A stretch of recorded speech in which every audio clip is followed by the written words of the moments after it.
Obrigado aos colegas que estão deixando o plenário. Eu agradeço a presença de todos os senhores e, se Deus quiser, desejamos nos encontrar breve em tribunais do júri.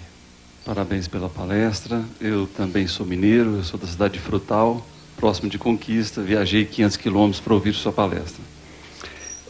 Com relação à escolha do critério dos jurados, sexo, idade e cor, como o senhor vê que isso possa eventualmente influenciar na escolha dos jurados? Influencia-se muito. Sexo, cor, e idade e também raça. Religião. A questão da religião, talvez você não tenha acesso a essa informação. Sim, porque... sim. Por isso que eu optei para pegar na mão, cumprimentá-los pela manhã, porque eles não estão sabendo que eu estou os testando. Percebeu? Aqueles que não vão aparentemente com a admissibilidade da defesa, não admito defesa, ou seja, acho que o acusado tem que ser condenado, então ele já te dá ali a mão mole, sabendo que você é o defensor.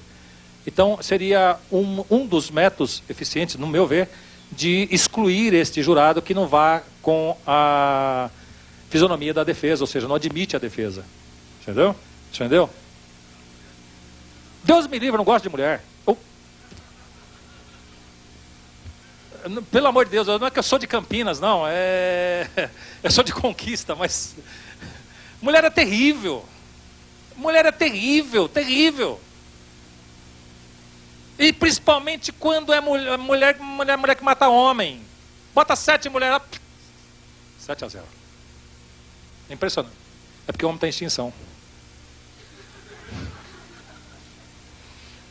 Desculpa, respondi a tua pergunta em brincadeira, mas... É tomar muito cuidado se possível, mesclar masculino e feminino, entendeu? Não importa que a pessoa, o jurado tenha, ele seja analfabeto ou não, porque o fator de ser, inclusive a tese do meu mestrado, eu entendo que o analfabeto pode ser jurado, por que não? Ele pode até ter um bom senso em saber julgar. Alguém mais deseja fazer alguma pergunta? Só um momentinho, por favor. O colega levantou primeiro. Senhor advogado, porque hoje não se defende mais a legítima defesa da honra, né? Essa tese me parece que está condenada. Se o advogado mudar isso e falar em legítima defesa da dignidade, essa tese poderia ser aceita pela... Sem sombra de dúvidas.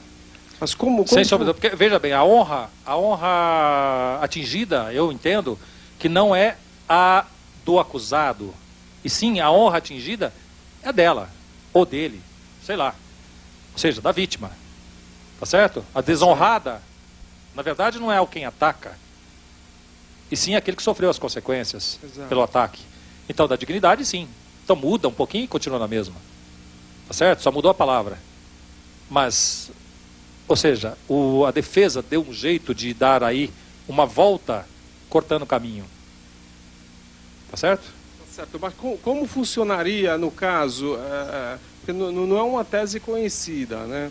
O juiz poderia dizer que essa tese é uma tese que... Não, o juiz não pode dizer o que o defensor sustentando com base, ele tem que quesitar, sob pena de anular o tribunal. E a formulação dos quesitos?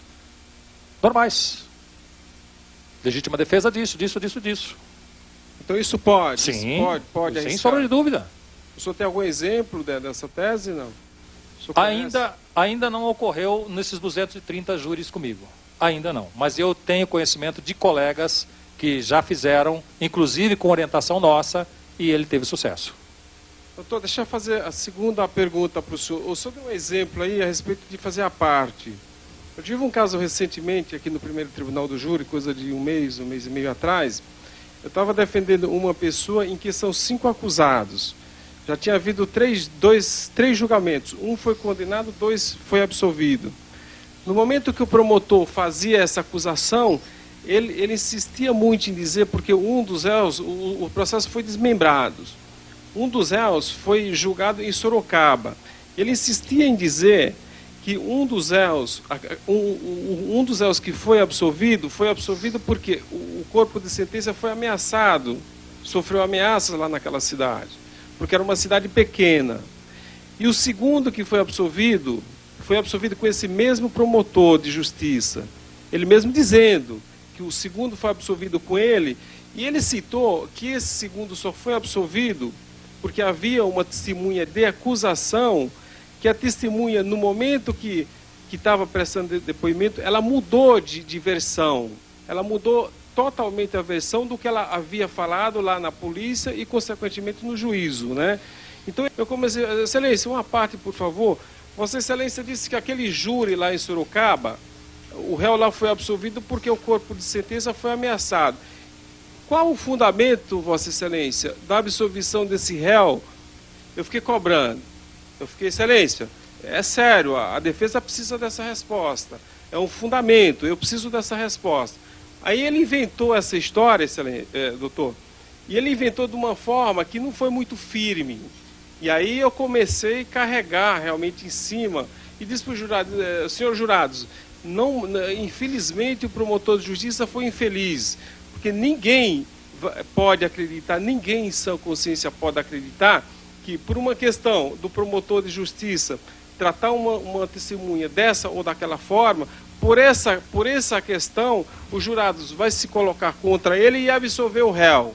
E com esse argumento, porque realmente era um processo complexo, com esse argumento eu consegui absolver o réu 4-3, doutor.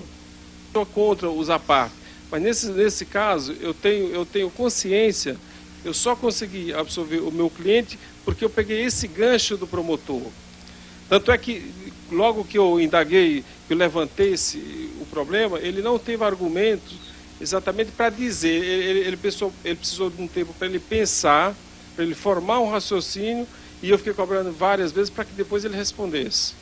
Seu entendimento, eu escrevi até aqui, ó, barbaridade. Primeiro, porque se ele começa a atacar alguém, não lhe é crível, justo, e nem outorga a ele, não outorga a ele atacar ninguém. Ele tem que fazer a acusação que lhe é devida e só até logo. Veja bem, o fato do à parte que o senhor insistiu, o senhor poderia ter tomado dois caminhos. Este que o senhor insistiu, e se o senhor insistiu e como insistiu, é porque o senhor sabia que o senhor ia ter vantagem, que ele não tinha saída. Exatamente. Tá certo? Ele demonstrou isso, ficou claro. E foi isto que ocorreu. Isso. Tá? Então é isto que a defesa deve observar. O outro caminho seria, quando ocorre isto, minar a acusação dele através da sua defesa. Tá certo? Por exemplo, eu tive uma oportunidade, uma ocasião, em que um promotor usou um método esdrúxulo, absurdo, em dizendo o seguinte: olha, eu fiz um júri com esse advogado aí, tal época, aqui nessa cidade, meu primeiro júri, e naquela ocasião eu pedi absolvição daquele réu por insuficiência de provas. E eu não sou mentiroso, e esse advogado aqui, ele foi o que fez aquele júri comigo, e ele é minha testemunha de que eu não sou mentiroso. E tudo que for dito hoje aqui, se for dito o contrário do que eu disser, é mentira. Ou seja, além de ser testemunha dele, de que ele não é mentiroso, eu sou. E aí? Sai dessa. Percebeu? Acho que ficou um pouquinho pior do que o que fizeram com o senhor. Exatamente. Aí o juiz falou para mim: o senhor quer que eu suspenda o plenário e tal? Tudo bem. Eu deveria ser testemunha, concordar em ser testemunha dele ou não? Sim, eu tinha que ser testemunha dele. Ele já afirmou para os jurados que eu seria testemunha dele, então eu não posso dizer que não. Então, eu sou testemunha dele, sim. Só não sou testemunha, não posso afirmar se aquele júri era o primeiro dele naquela ocasião, mas o primeiro que ele fez comigo, ele pediu absolvição. E eu sou testemunha de que ele não é mentiroso, ele realmente pediu absolvição lá. Como hoje ele está pedindo a condenação aqui. Só que eu gostaria de dizer uma coisa aos senhores, seus jurados. Entre ele ser mentiroso ou não ser mentiroso, tem um outro lado, um vale aqui, um buraco muito grande aqui, e dois barrancos, dois lados. Aqui ele é uma pessoa que não mente, fez um júri comigo, sou testemunha dele. O outro é que ele é incompetente. A incompetência dele é tamanha que naquela ocasião ele devia ter sustentado a condenação ou, no mínimo, ter levantado da sua cadeira, do seu gabinete e produzido a prova se aquela pessoa era culpada ou inocente. Ele, por insuficiência de provas, por covardia ou sei lá, não levantou da sua cadeira e aquela pessoa que tinha uma FA enorme, tinha matado 14 pessoas, inclusive uma criancinha, ele pediu a absolvição dela e hoje pede a condenação desse pobre infeliz. E aí? Perfeito. Tá certo. Tá certo. Então pode esperar Você ou pode insistir. Doutor. Boa noite. Boa noite. Parabéns pelo dom da oratória. Muito obrigado. A minha pergunta é a seguinte: eu fui assistente de plenário em uma ocasião e o juiz, depois que terminou tudo, ele conduziu os jurados. Isso é normal? Repugnante. Mas é o que aconteceu. É repugnante. E vira e mexe acontece isso, né? Vira e mexe, os senhores juízes acham que podem fazer isto. E às vezes fazem. Tá certo? Se você mandar consignar em ata, ele não vai consignar. Lógico. Porque ele está conduzindo. Eu tive um caso dessa natureza, e comigo, em Itapuranga, Goiás. Conhece lá? Eu fui pescar lá. Ainda bem que foi só pescado, doutor. Porque, segundo o Lazinho, é um investigador que tem em Campinas, famoso, etc. Uns dias antes de viajar para Itapuranga, ele falou assim: Itapuranga é a cidade que... Desculpa, se aqui tem alguém de Itapuranga, não sou eu que estou falando. Foi o Lazinho que disse que é a cidade que mais tem pistoleiro e mandou eu procurar um pistoleiro lá, para que eu tivesse segurança. Olha que absurdo. E eu procurei por essa pessoa, pelo sargento lá. O sargento, quando olhou, eu falei o nome, o sargento abriu 2 olhos desse tamanho e falou: o senhor conhece ele? Eu falei: não conheço, mas existe e tal. Então, a magistrada conduziu também. Tá certo? Conduziu. E o que ela fez pior? Um mês antes de fazer o tribunal do júri, ela levou o acusado, que estava preso e está ainda preso numa das penitenciárias de Goiânia, para 170 quilômetros de Goiânia, até Itapuranga, e lá ela deu para ele, numa sala onde estava ela, um dos advogados, e a mãe do acusado, fez-se uma reunião e disse: olha, eu quero que você no tribunal do júri proceda assim, assim, assim. Olha, Coca-Cola, você prefere Coca-Cola, bolo, o que você quer, tal. Não, tá. Infelizmente era aniversário de alguém, não sei de quem, não posso dizer de quem, que eu estaria fazendo uma injustiça, mas era aniversário de alguém. Ele participou desta festinha. Eu fui conversar com ele de novo, antes do júri. Ele falou assim: você acha que eu vou acreditar no senhor e deixar de acreditar na juíza? Que diz que vai me ajudar? Ela ajudou sim. 19 anos, 11 meses e 29 dias para não dar novo júri. Então dá uma multa, então, pode ajudar. Ajudou, não dou na multa. Mas estou satisfeito, obrigado, tá? Certo? Tá certo.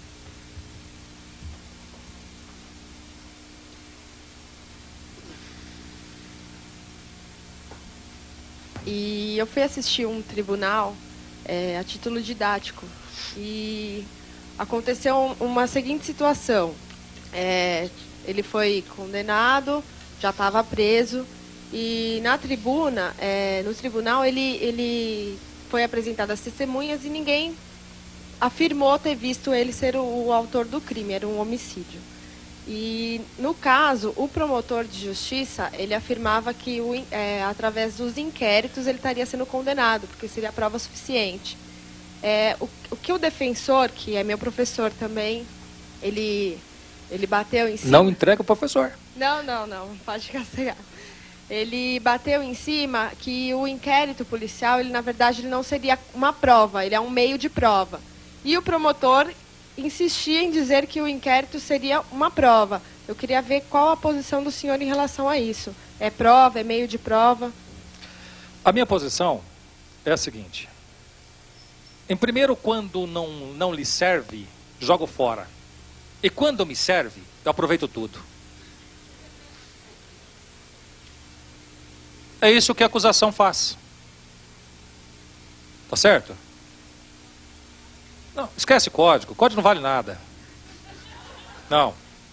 Mesmo porque, no Rio Grande do Sul, teve, não sei se é o promotor, se é, me parece que é o advogado, ele falou assim, doutor, eu estou montado no código. Aí o outro virou assim, o desafeto virou assim, doutor, toma muito cuidado, porque o senhor não sabe em quem o senhor está montando, pode se dar mal. Tá certo? Essa é a realidade, meu. Quando a acusação, ela, via de regra, ela dispensa toda a prova colhida na fase extrajudicial. Ou seja, naquela fase extrajudicial, todo aquele conjunto de documentos, de notícias, crimes, não passa de notícia crime quando não lhe é interessante. Mas quando ele só aquilo tem, ele quer transformar em provas.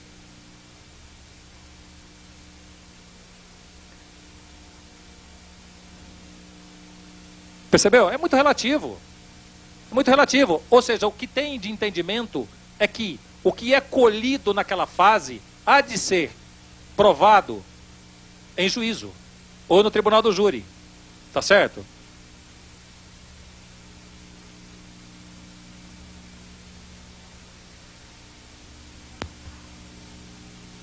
Utilizar, no caso, então, um meio de prova mais convincente, porque ele está ali a fim de acusar. O defensor, com certeza, para ele isso vai ser relativo. O que ele pode estar discutindo é realmente isso. Mas o promotor, por ele estar utilizando desse método para acusar, ele está certo? Porque se não é uma prova, é um meio de prova, ele teria que ter um pouco mais de firmamento na acusação. Veja bem, o grande problema, lembra do que eu disse aqui com relação ao problema de legalidade de provas? Tá certo? Legalidade de provas. O Ministério Público legaliza as provas. Tá certo? O juiz singular, ele julga as provas, olha as provas no seu aspecto legal. E os jurados observa e julga as provas no seu aspecto moral. E não necessariamente legal. Então, você me perdoa a franqueza. Se o promotor assim o fez, utilizando destes indícios de provas colhidos na fase inquisitorial, o que deveria o defensor fazer? Virar piruleta, tá certo? E provar aos jurados, ou seja, convencer aos jurados de que o promotor não tem provas, não tem condições de sustentar que aqueles indícios sejam provas plausíveis para sustentar a decisão condenatória e que aquilo seria de responsabilidade da consciência de cada jurado. Tá certo? Tá, mas ele não conseguiu. Você disse que foi condenado. Ele não conseguiu nesse caso porque o rapaz ele já tinha antecedentes. Então, mais uma vez, o promotor de justiça ele fez coisas assim absurdas, porque ele não se ateve ao fato. Ele foi bem mais além. Ele foi ao antepassado dele e convenceu os jurados no psicológico. Veja bem, então o que tem que fazer o defensor? É bloquear tudo aquilo que é sustentado pela acusação. Não pode deixar passar uma vírgula. Percebeu? Ali, naquele momento, não importa se o promotor pega a prova colhida em juízo, a colhida lá na fase inquisitorial, etc, etc. Ele tem que curvar a acusação.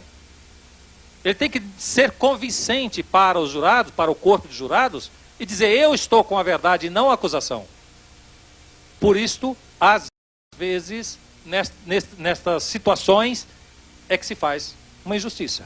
Nesse caso, na realidade, assim, o promotor ele não teve meios para provar o que estava acontecendo, e eu tenho certeza, assim, pelo que eu acompanhei, os jurados eles condenaram 4-3. Obrigado, doutor. Simplesmente porque ele alegou fatos anteriores ao que aconteceu ali. Então, E é por essa razão, colega, é por essa razão que nós estamos aqui tentando alertar-nos a todos para estes tipos de problemas que nós deparamos no dia a dia. Tá certo? Nada. Mas gostaria de aproveitar e parabenizar a OAB por ter sido tão eficaz, tão esperta. Eu assisti a outra palestra de Vossa Senhoria e por trazê-lo aqui mais uma vez. Muito obrigado. Parabéns à OAB e que ela seja esperta, continue esperta para trazê-lo novamente. Obrigado. Mas, doutor, se puder fazer alguma digressão sobre a lista geral dos jurados, a lista anual, 500, todos, ou pelo menos 97, 99%, estudantes de direito. Se Vossa Senhoria puder fazer alguma digressão nesse sentido, por favor. É tão somente isso e muito obrigado. Doutor, na verdade, para mim, o fato de ter no júri um analfabeto ou um bacharel é indiferente.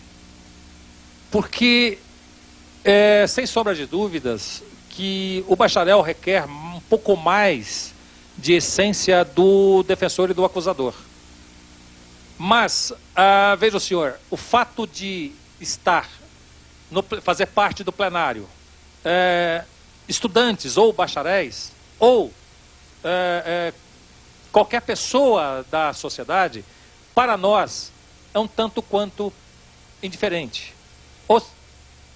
Não, mas aí, doutor, eu acho que aí como diz o Pimenta Bueno, a sociedade não estaria efetivamente participando e levando a justiça ou a educação no meio social. Entendeu? Então, eu acho que o aspecto do Tribunal do Júri, a essência dele é exatamente esta, é de levar ao seio social as decisões, a cultura, todo o mecanismo de participação na justiça e levar ao seio social como educação. Então eu acho que eu não concordaria apenas e somente vindo, ou seja, direcionando para estudantes de direito. Nesse sentido, não. Mas sim, eu não sou contra, pelo contrário, eu acho que os estudantes de direito deveriam ter uma chance maior, uma oportunidade maior de participar através de serem convocados para o corpo de jurados. Boa noite, doutor. Oi, boa noite. Eu queria saber, doutor, a sua opinião a respeito de atuar na defesa com 2 advogados, se é melhor, o que o senhor acha, o que o senhor aconselha? Na defesa, a atuação de 2 advogados, porque aí dividindo algumas coisas, algumas tarefas. Ainda bem que você não perguntou o restante, né? Dividir os honorários. Acaba dividindo, né? Não, para com isso. Veja bem, eu quando comecei a advogar, eu não tive esta oportunidade de terem nos proporcionado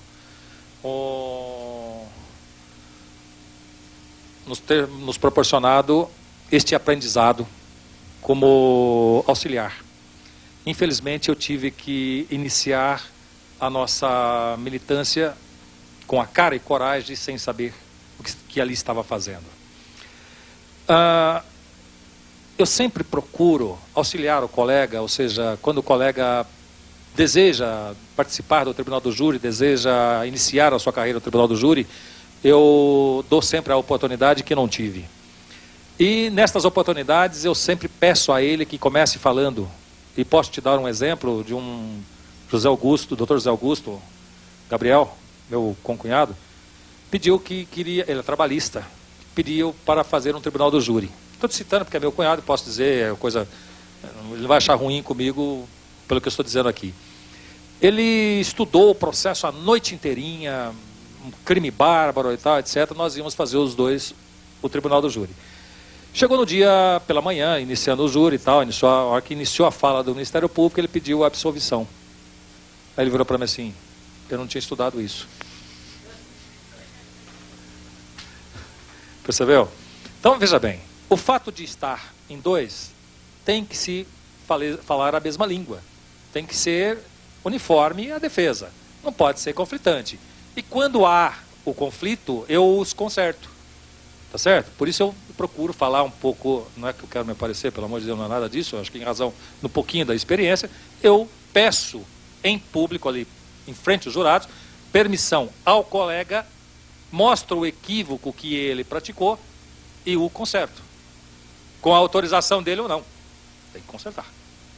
Não é verdade? Porque eu não posso deixar que aquilo traga prejuízo para a defesa. Mas, normalmente, eu vejo com bons olhos sempre que o colega que deseja iniciar, inicie com outro colega mais experiente e tal. Eu acho isso plausível. Respondi? Sim. Doutor, e parece que também tem um projeto de lei na Câmara dos Deputados querendo excluir o direito do indiciado, do acusado, de escolher o seu defensor em alguns crimes. Não sei se o senhor já deve estar... Já vi alguma coisa nesse sentido. Mas eu acredito que isso não passa e seria aberrante se passar, né? Porque já tem tão pouco, o Estado já impõe a sua condição de Estado, de força e etc., tirar mais isto que tem o acusado. E outra, por que mexer com isso? Qual é a relevância? Quer dizer, está cheio de acusados aí que não têm condições de pagar advogados e tal, etc. É por isso que eu tenho esse número alto de júris. Por quê? Porque fiz muitos dativos para ter experiências, etc. Não é verdade? Então, dizer que ele não tenha... Já ocorreu, inclusive, comigo. Eu era amigo da vítima, eu fui advogado da vítima. O caso do Celso, lembra? Investigador lá. Morreu numa diligência, etc. Aí o bandido me nomearam no dia. O júri era amanhã cedo e me nomearam hoje, 7 horas da noite. Tamanho de processo. Quando vi aquele processo, eu abri a primeira folha aqui, vi que era o Wilson, a vítima. Eu fechei, não li mais. Falei para ele no dia seguinte, olha, eu não vou ser seu advogado porque eu fui advogado da vítima. Eu sou amigo da vítima que morreu, parei para lá e tal. Não, então o senhor não pode ser. Tá bom, então como é que nós vamos fazer? A hora que o juiz falar que tem um advogado, me nomeou, você fala que não confia em mim, pronto. Tá certo? Tá certo. A hora que eu viro as costas, que eu saio da celinha dele ali, ele chama o policial. Qual é o nome desse advogado? Falaram para ele o nome meu, eu falei, não, eu quero o senhor mesmo. Doutor, meu nome é Leôncio, eu sou do Vale do Ribeira. Então, tá. Vou fazer 2 perguntas, juro que não vou reperguntar. Imagina. Como a gente pode fazer uma contrariedade ao libelo sem abrir guarda, sem já levantar a poeira das nossas teses futuras? E qual o melhor momento processual de pedir reconstituição quando se achar que deve? Nunca. Nunca. A segunda, nunca. Na minha ótica de defensor, nunca pedir reconstituição. Mesmo porque, doutor, por mais que entender que essa reconstituição seja favorável, ela vai esclarecer fato. Esclarecendo fato não nos interessa, porque nós vivemos da dúvida. Correto? Nunca. Nem isso para nós interessa? Não. Nós vivemos de dúvida.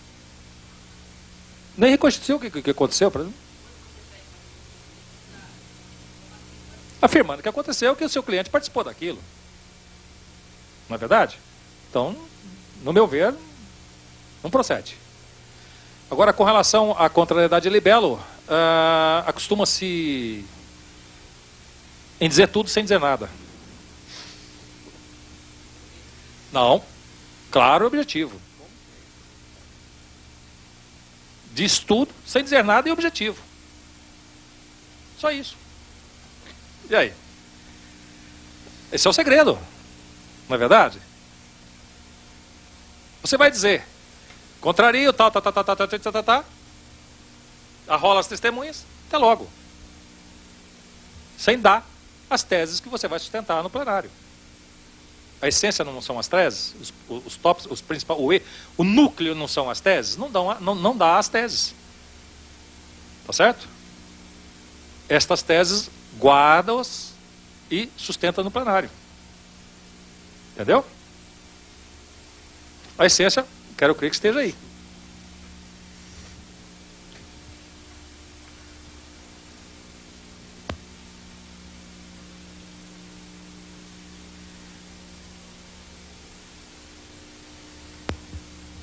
Vocês não estão sendo light, hein, colegas?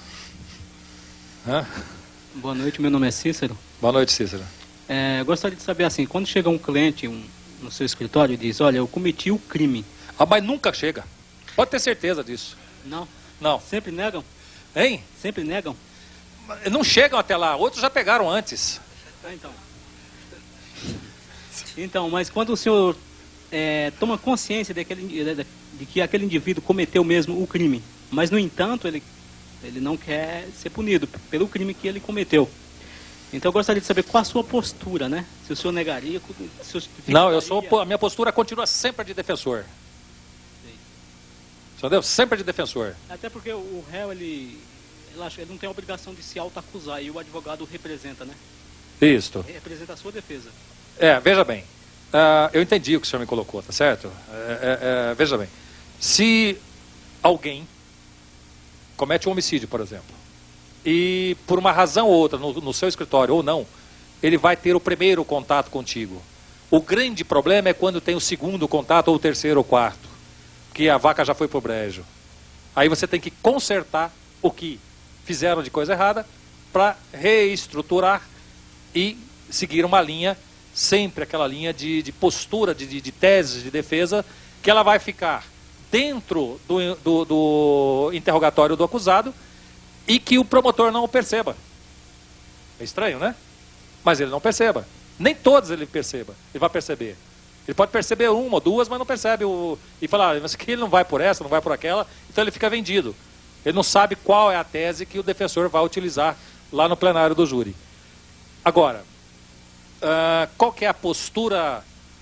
O senhor me colocou para saber a minha postura diante de um acusado que tem a consciência de ter cometido um crime e é, na sua consciência, culpado.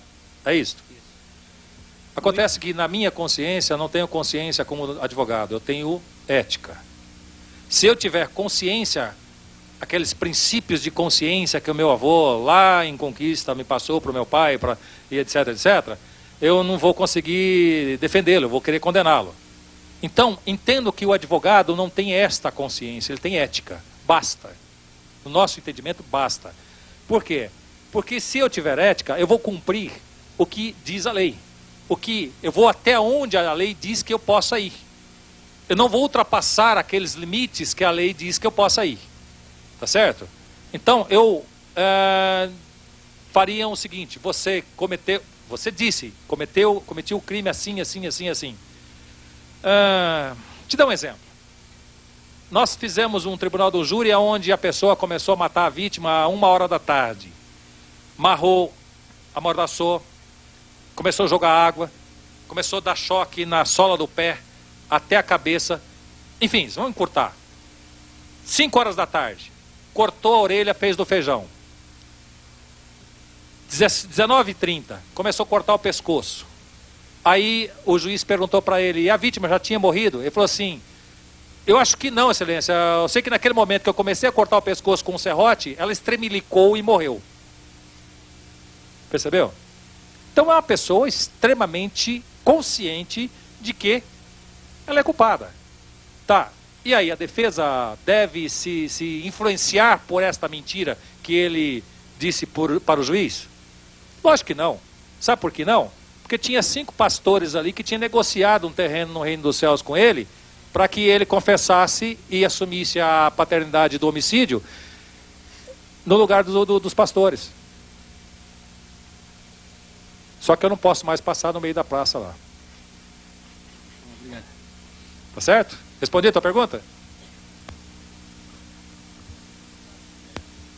Onde o cliente ele alega inocência e as testemunhas presenciaram o fato e viram e falam que foi ele.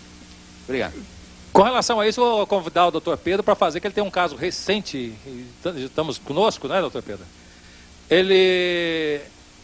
Tudo indica que ele que matou a moça, que era sua namorada, ele nega peremptoriamente de que ele não tenha feito isto. Mas se você perguntar para ele com que roupa você estava naquele dia que foi rasgada pela vítima tentando se safar da sua violência. O senhor fala daquela blusa vermelha?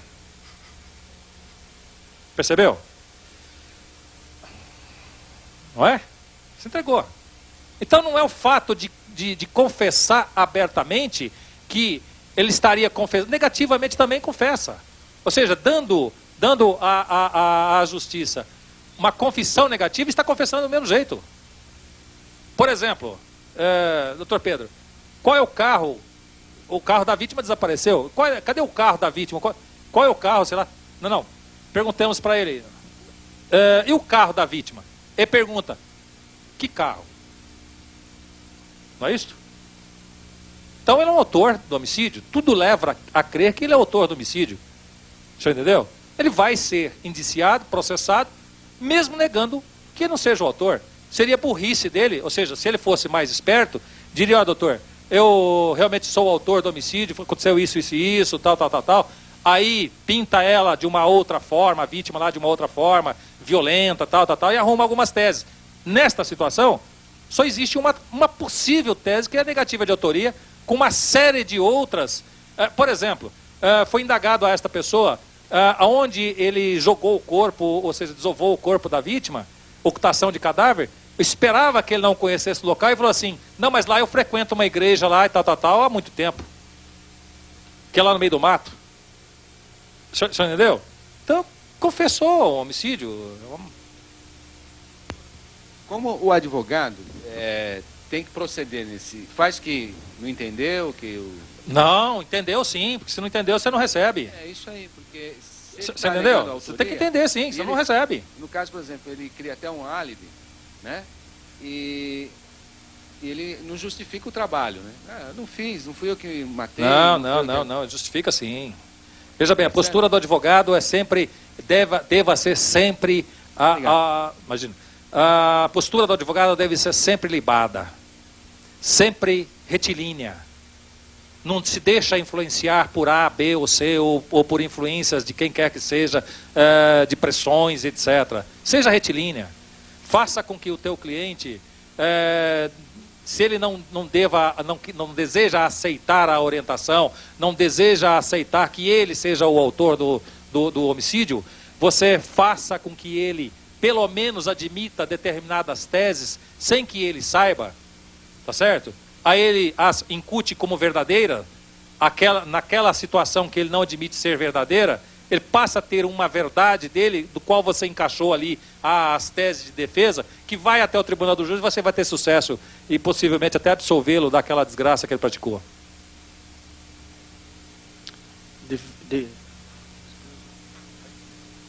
Devido ao adiantar da hora, vamos só para a última pergunta aqui da colega.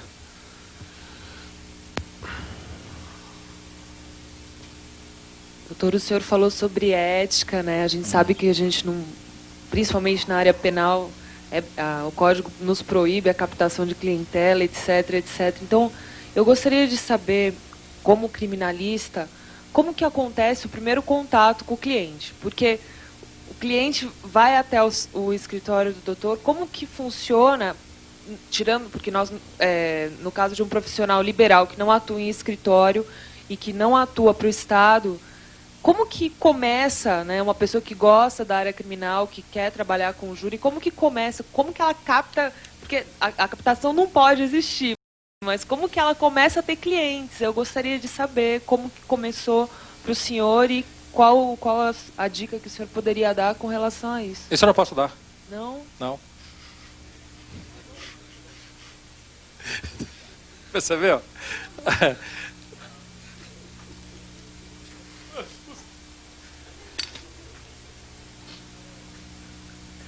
Desculpa, doutor.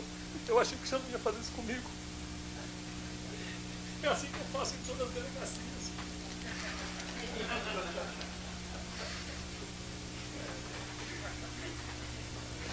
Cara, eu creio que o senhor não precisa fazer o que eu estou fazendo aqui. Sem forçar muito.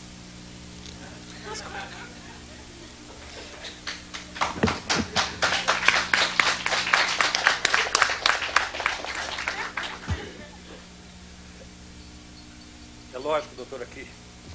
Lógico que isso não é brincadeira, isso é sério. É para chorar. Por isso que isso me fez chorar. Doutora, eu tenho aí 20 anos de carreira, não tenho tradição na advocacia, todas as portas, doutor Pedro me acompanha já há uns 15 anos, doutor Pedro, todas as portas estavam fechadas, tivemos que abri-las. Não me diria a senhora, não me vergonho de ter sido e sou, acredito ainda, que seja advogado de porta de cadeia.